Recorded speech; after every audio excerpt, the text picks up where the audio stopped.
আসসালামু আলাইকুম। আশা করি সবাই ভালো আছেন। তো আমি আজকে একটা নতুন ভিডিও নিয়ে আসছি। ভিডিওটা হচ্ছে যে আমাদের অনেক সময় হয় কি কবুতরের একটা বাচ্চা ছোট হয়ে যায়, ওইটাকে অনেক সময় কবুতর খাওয়ায় না।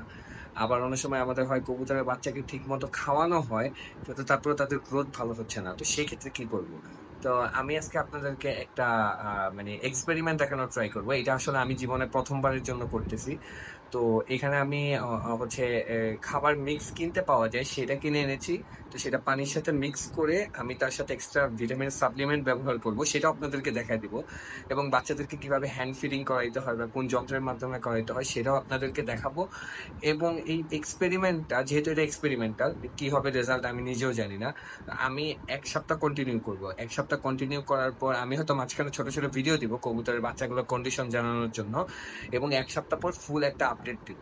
যে আসলেই এই প্রসেসে বাচ্চাদের গ্যাস হয়ে যায় কিনা, বাচ্চাদের ডাইজেশন ঠিকমতো অর্থাৎ হজম ঠিকমতো হচ্ছে কিনা, অথবা অন্য কোনো সাইড ইফেক্ট দেখা যাচ্ছে কিনা, বা এর থেকে বেটার কোনো সলিউশন পাওয়া যায় কিনা, বা এটা 100% কার্যকর কিনা, আমি আপনাদেরকে ১ সপ্তাহ পর জানানোর চেষ্টা করব। এখন হচ্ছে আমি এটা কিভাবে করে বা কিভাবে করতে হয় বা আমি ব্যক্তিগতভাবে কিভাবে করছি সেটা আপনাদেরকে জানানোর চেষ্টা করব। চলেন আমি এটা দেখাই।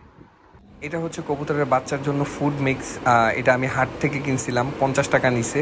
তো এখন আমি দেখি এটা, এই যে আমি বাটিতে কিছু পরিমাণে ঢেলে নিয়েছি। আর হচ্ছে এটা হচ্ছে সেই ভিটামিনটা, এটার ভিডিও আমি আপলোড করেছিলাম।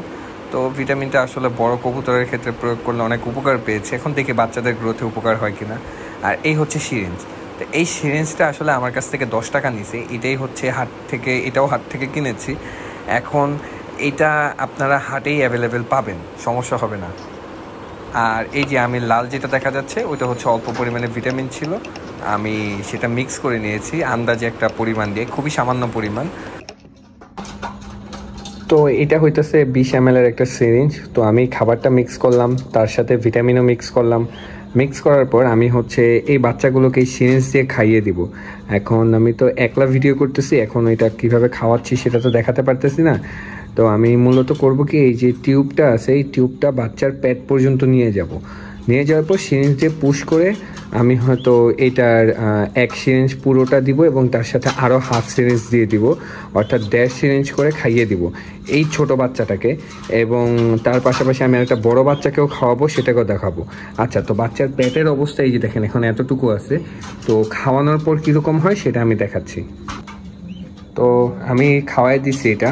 এটা খাওয়াইতে আসলে বেশি সময় লাগে না, কয়েক সেকেন্ড সময় লাগে, ২ থেকে ৩ সেকেন্ড সময় লাগে।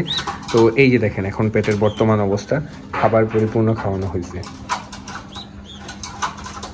তো আমি সাদা ২টা বাচ্চাকেই খাওয়াই দিব এবং তার পাশাপাশি আরেকটা বাচ্চাকে খাওয়াবো, সেটাও আমি দেখানোর ট্রাই করতেছি।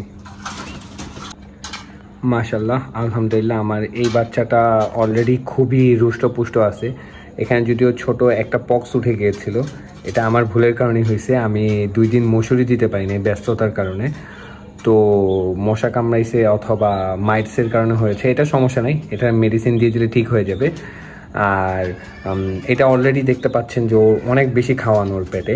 তো তারপর আমি এক্সট্রা কিছু খাবার দিয়ে দিই যে এই সাইজের বাচ্চার জন্য এটা কি প্রযোজ্য কিনা বা এক্সট্রা কোনো বেনিফিট পাওয়া যায় কিনা, আমি এক্সপেরিমেন্ট করে আপনাদেরকে দেখানোর ট্রাই করতেছি। রেজাল্ট আশা করি ১ সপ্তাহ আমি কন্টিনিউ করার পর আপনাদেরকে বলতে পারবো যে এটা আসলে কি কাজের কি কাজের না। তো তো তো আমি ওকে বেশি দেই নাই, ওকে মাত্র ১ সিরিঞ্জ খাবার দিছি। তো দেখতেই পাইতেছেন যে ওর পেটের অবস্থা মাশাআল্লাহ অনেক ভালো আছে। এই একটা পক্স এবং হচ্ছে ওর চোখের নিচে একটা পক্স উঠছিল, এটার জন্য হচ্ছে হালকা করে মেডিসিন দিয়ে দিয়েছিলাম। তো আজকেই দিয়েছি, এখন দেখা যাক, আশা করি এতটুকু পক্সে ক্ষতি হবে না, আর বাড়ার সুযোগও নেই। ওটা অলরেডি পেকে গিয়েছে মেডিসিন দেওয়ার ফলে। এখন দেখা যাক কি হয়।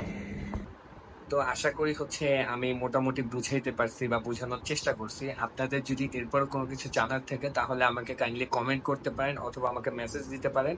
আমি ট্রাই করব আপনাদেরকে আরো বিস্তারিত বলার জন্য বা জানানোর জন্য। এবং আমাকে যদি কোনো সাজেশন দেওয়ার থাকে বা আমার কোনো মিস্টেক হয়ে থাকে ভিডিওতে, আপনারা কাইন্ডলি আমাকে কারেক্ট করে দিবেন। আমি এটা ঠিক করার চেষ্টা করব। Thank you. আল্লাহ হাফেজ। আসসালামু আলাইকুম।